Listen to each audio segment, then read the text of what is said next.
I'm sorry to hear what you had to go through here, but I just want to kind of go through this a little bit. So, James Comey with the whole picture on the beach thing, and then it created a whole firestorm, which it shouldn't have.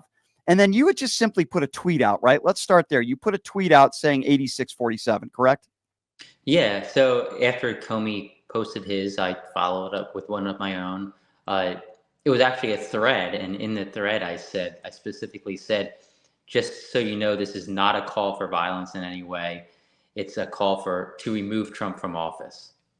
Right. And I hear this saying all the time, you're getting 86th. You're 86th from a casino if you're a card counter, or, you're 86th from this place. It's not even a crime. I don't even understand where that came from. So you tweet that out and then tell me what happens next. Was this the next day where the Secret Service visited you, or was it a few days later? Yeah. So I mean, I saw Donald Trump Jr. trying to redefine the term. And then I'm like, I see Kristi Noem and other people within the administration saying James Comey needs to be investigated. I'm like, oh crap! I'm probably going to get raided by the Secret Service or something tomorrow. I told my wife that. I'm like, I bet if the Secret Service comes, don't worry about it, but it might happen. I just want to forewarn you. And so I told her that I didn't want to delete my post because I feel like they were using that as intimidation of sorts. So the following day, later in the day, like mid-afternoon, I get a call. They're at my gate. This is Secret Service. We're at your gate. Can you let us in? And my first thought is like, this is a prank. This is a joke. Somebody's just pranking me here. If it was Secret Service, they could get in my gate. I mean, the mailman, UPS, and police and ambulances get in all the time. So I'm like, if this is Secret Service, they can get in. This is definitely a prank. So I asked my wife, did you just see Secret Service when you came in? She's like, no, I didn't see anyone. So I go outside. Our house is like pretty close to the gate. So I go outside and see this rickety old car at the gate. I'm like, crap, is this like somebody here to hurt me or something? Mm-hmm. So I'm like, okay, I'm going to walk out and see what it is. And I get to the car and the sheriff gets out. He's like, Sheriff so-and-so with Lee County. I'm here with Secret Service agent so-and-so. I'm like, okay, come on in. And, they came over. I invited them in. And I'm like, this is the stupidest thing I've ever heard. And the agent's like, I know. Washington's just making us do this. When he says Washington is making us do this, is it directly somebody you think like a Pam Bondi? Is it a Kash Patel? Is it through Donald Trump? What are your opinions on that? Or maybe all of the above? Yeah, I mean, I don't know. It could have just been the Washington office. But after seeing Bondi posting about it, after seeing Patel posting and Noem posting about it, obviously the administration was pushing to have people who are posting this investigated. So I mean, it's either they specifically reached out to the Secret Service, or the Secret Service is like, crap, they're all calling for an investigation. We better investigate this. So, I mean, who knows? How long did this questioning last for in your home? I'd say about 20 minutes. Okay, so that's a fairly long. I mean, that's not that quick. And they're just asking you what the basic questions like, is this a threat? Do you plan on hurting Donald Trump? I mean, obviously, probably ridiculous questions that they have to ask like that, correct? Yeah, I mean, in so many words, yes. I mean, the agent was like, obviously, your intentions aren't to hurt Donald Trump, but I have to do this. I have to fill this out. I can do it. I can go door to door and ask neighbors and friends and people who are associated with you, or you can just answer the questions for me and we'll be out of here in 15 to 20 minutes. So, he asked me questions like, do you own any weapons? Do you have martial arts training? Just questions about my family and questions about where I came from.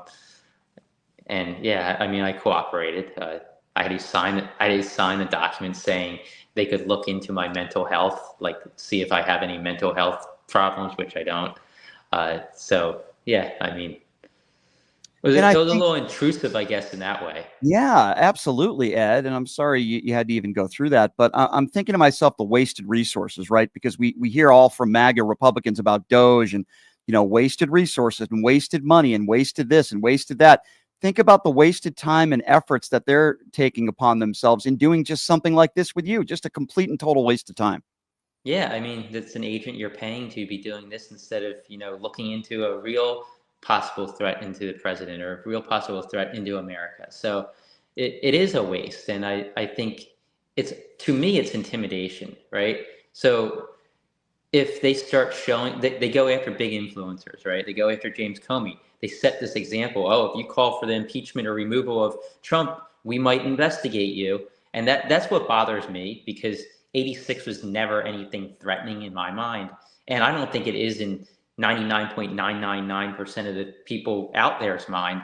Nobody talks about 86 in that way. If you go to protests, you see 8646, 8647 bumper stickers all the time, driving on cars, T-shirts. I mean, Jack Posobiec literally posted 8646 3 years ago, meaning remove Biden. And then now he's claiming that 8647 means to assassinate Trump.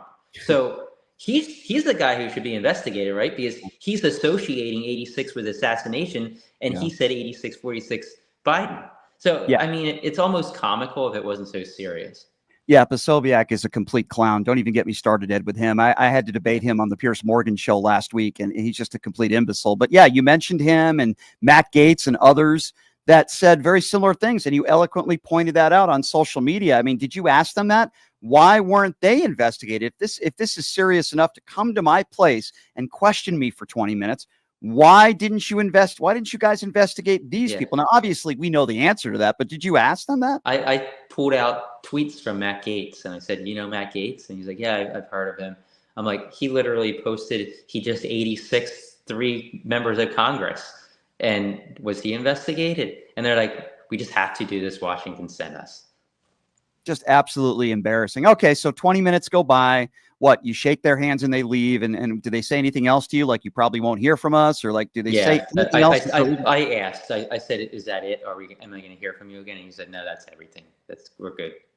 So they just had to do it because they were told by higher ups in Washington, D.C., those that are around the Trump administration or work in the Trump administration. Yep, we did it. And obviously this is, would you characterize this as I did, as just intimidation? That's really all this was. Yeah, I mean, I hold nothing against the agents that came to my house, right? Because they're just doing their job. But which I feel like it's not if, but it is, they did, somebody from Washington reached out, and if it's somebody from the Trump administration, it's absolutely intimidation. And that's what bothers me. You know, it's like for years we heard MAGA claim that the Biden administration going to Twitter and telling them, oh, look, this is misinformation about COVID, is intimidation, trying to get rid of free speech, right? Eliminate free speech by intimidating Twitter into deleting posts. How's this any different? I mean, it's just crazy to me.